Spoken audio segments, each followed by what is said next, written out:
Hello दोस्तों, कैसे हैं आप लोग। आई होप अच्छे होंगे। देखिए, आज का जो वीडियो है वो बहुत इंपॉर्टेंट वीडियो है और जिसका टॉपिक है टाइम मैनेजमेंट। देखिए, टाइम मैनेजमेंट यदि आप सीएसआईआर नेट में बात की जाए तो टाइम मैनेजमेंट बहुत इंपॉर्टेंट और क्रिशुअल रोल प्ले करता है। तो कैसे आप अपना टाइम मैनेजमेंट करें, क्योंकि अभी आपके पेपर को केवल रह गए हैं 50 दिन। ठीक है, सो थोड़ा सा अपनी टेक्निक्स और कैसे आप अपनी रैंक को बूस्ट कर सकते हैं वो टेक्निक्स आपको आज मैं बता रहा हूँ कि आप क्या इन 50 दिन में ऐसा करें जिससे आपकी रैंक जो है वो अच्छे से बूस्ट हो जाए। क्योंकि देखो, पढ़ा सबने रहता है, रिवाइज बस करना होता है। क्या ऐसा लास्ट टाइम पे आप प्रैक्टिस कर रहे होंगे जिससे आपकी रैंक बहुत अच्छे से बूस्ट हो रही होगी। So let's start. But before we start, एक आपके लिए थॉट लिख के लाया हूं, कोट लिख के लाया हूं जो कि टाइम मैनेजमेंट को लेके है। इसको बहुत अच्छे से पढ़िएगा आप, ठीक है। बाकी आगे बढ़ते हैं, ठीक है। पॉज कर लेके आप पढ़ लीजिएगा, बहुत अच्छा थॉट है ये। Okay, so let's start. देखिए, टाइम मैनेजमेंट बहुत ही इंपॉर्टेंट सेक्शन है जिसको आप हमेशा ध्यान रखिएगा, ठीक है। सो बस मुझे 1 मिनट दीजिएगा, ठीक है। टाइम मैनेजमेंट, देखिए इसमें बहुत सारी चीजें हैं जो आपको ध्यान रखनी है कि आप क्या कर सकते हैं। देखिए, टाइम मैनेजमेंट जब आप सीएसआई की बात करते हैं तो टाइम मैनेजमेंट के साथ आपकी प्रैक्टिस कितनी अच्छी है इस बात पे भी डिपेंड करा जाता है। तो अभी आपको जैसे 50 डेज रह गए हैं, जैसा कि मैंने बोला आपको, ठीक है। तो इन 50 डेज में आपका ट्राई करिएगा कि सबसे ज्यादा आप लास्ट 5 ईयर्स के पी जरूर लगाएं। लास्ट 5 ईयर, मतलब 5 ईयर कहने का मतलब है कि लास्ट 5 साइकिल इट्स सफिशिएंट, ठीक है। अब टाइम मैनेजमेंट में सबसे इंपॉर्टेंट ये रोल प्ले करने वाला है, क्योंकि इससे आपको क्या पता पड़ेगा, इससे आपको लेवल पता पड़ेगा। अब जब लेवल पता आपको पड़ जाएगा, फिर आपको डिसाइड करना है कि कितने टाइम कौन सा टॉपिक पढ़ना है।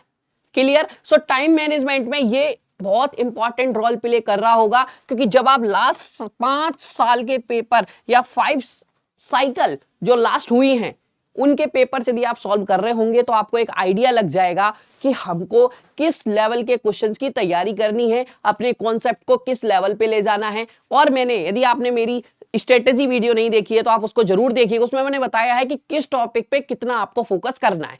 अब यहां पे हम जो बात कर रहे होंगे, यहां पे ये बात कर रहे होंगे कि कितना टाइम किस टॉपिक को दिया जाना चाहिए।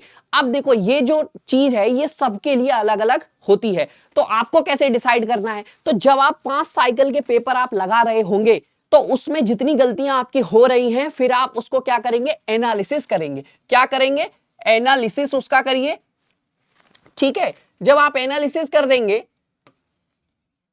तो उसके बाद ये आपके पास एक डाटा होगा कि आपका वीक टॉपिक कौन सा है। फॉर एग्जांपल, यदि आपका निकलता है कि रियल एनालिसिस या फिर कोई अदर टॉपिक है, सपोज आप अदर टॉपिक्स के स्टूडेंट हैं, यदि आपका कोई अदर टॉपिक वीक आ रहा है तो आपको उस पर थोड़ा ज्यादा काम करना है, मतलब आपको उसको थोड़ा भी ज्यादा टाइम देना है, उसके कॉन्सेप्ट्स को आपको अच्छे से पढ़ना है, ठीक है।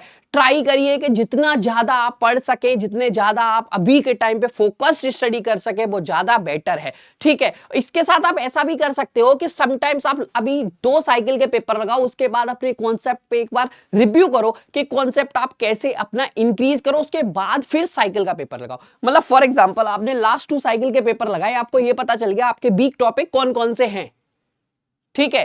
तो उसके बाद आप ये कह सकते हो कि जब आप उन टॉपिक्स पे काम कर लो, मतलब एक बार उसका बढ़िया से उसके ऊपर पढ़ लो, टाइम एक मैनेज करके कि भाई इतने टाइम में ये टॉपिक पढ़ना है, इतने टाइम ये टॉपिक पढ़ना है। क्योंकि देखो, बराबर तो हमको सबको लेके चलना ही पड़ेगा, क्योंकि सीएसआईआर जैसे पेपर में आप ऐसा नहीं कर सकते कि बहुत सारे टॉपिक्स आपने लीव कर दिए और आप सोचो कि 4 या 5 टॉपिक की बेसिस पे आप टॉप रैंक ले आओ, तो वो पॉसिबल नहीं है। उससे केवल आप जेआरएफ या नेट क्वालिफाई कर सकते हो, अच्छी रैंक लाना बहुत मुश्किल हो जाता है, ठीक है। सो मेरा मानना यही है कि आप ऐसा करें कि लास्ट 2 साइकिल के पहले पेपर लगाएं, फिर आप देखें कि आपके कॉन्सेप्ट्स में कितना कमी रह रही है, क्या आपको लगता है कि क्या चीज आपकी मिस हो रही है। क्योंकि होता क्या है, जब हम बहुत सारी चीजें पढ़ रहे होते हैं, थ्योरी लेक्चर्स देख रहे होते हैं अपने टीचर्स के, तो बहुत सारी चीजें हमको लगता है कि हमें आती हैं, बट जब हम पीवाईपी क्वेश्चन लगा रहे होते हैं तब हमको पता चलता है कि उसका लेवल बहुत ज्यादा है और हमें बहुत कम लेवल की आती है। तो उस केस में आपके पास अभी टाइम होगा कि हम उनको रिवाइज कर सके, उनको और अच्छे से कर सके, ठीक है। तो this is the first point कि आपको टाइम मैनेजमेंट किन चीजों का ध्यान रखना है। सेकंड पॉइंट क्या है, जब आप एक बार 2 साइकिल के पेपर लगाने के बाद आप जब रिवाइज कर रहे होगे टॉपिक्स को, तो उसके बाद आपको क्या करना है, फिर से जब आपने रिवाइज टॉपिक्स कर लिए, साथ में आप प्रीवियस ईयर पेपर के जो अदर साइकिल के पेपर हैं उनको तो सॉल्व आपको करना ही करना है। ठीक है, मतलब ये जो पूरी प्रोसेस है, आपके 50 दिन बचे हैं, टारगेट मानो कि भाई 10 दिन में एक पेपर निपटाना है, आराम से निपट जाएगा, कोई ज्यादा बड़ी वो नहीं है, क्योंकि भाई हमको 120 में से 60 क्वेश्चन करने रहते हैं। यदि मैं मैथमेटिकल साइंस की बात करूं तो 120 में से यदि आप मान लो, वैसे तो 60 करने होते हैं, बट आपको मान लो 70-80 आप टारगेट लेके चल रहे हो, तो भी यदि 10 दिन में एक पेपर की बात मैं करूं तो 7 से 8 क्वेश्चन पर डे आपको पढ़ रहा है, जो कि बहुत कम है, बहुत कम है एज ए स्टूडेंट जब आप CSR की तैयारी कर रहे हैं। तो बहुत जरूरी है कि आप इस बात का ध्यान रखें कि आपकी स्ट्रेटजी क्या होनी चाहिए, क्योंकि जितने ज्यादा कॉन्सेप्ट्स आपके तगड़े होंगे उतनी रैंक आपकी तगड़ी दूसरों से जा रही होगी। सो आई होप यू अंडरस्टैंड कि मैं क्या आपको मैसेज देना चाह रहा हूं। Time management is the only management कि आप ये मैनेज कर लो। कैसे मैनेज कर रहे होगे वो मैंने बता दिया कि लास्ट 2 साइकिल के पहले पेपर लगाओ, उससे अपनी कमियां निकालो, उन कमियों पे आप पढ़ाई करो, स्टडी करो, नोट्स आपके पास होंगे, ठीक है, उनको पढ़ो अच्छे से, और उसके बाद फिर से जो बचे हुए साइकिल है उनके पेपर लगाओ।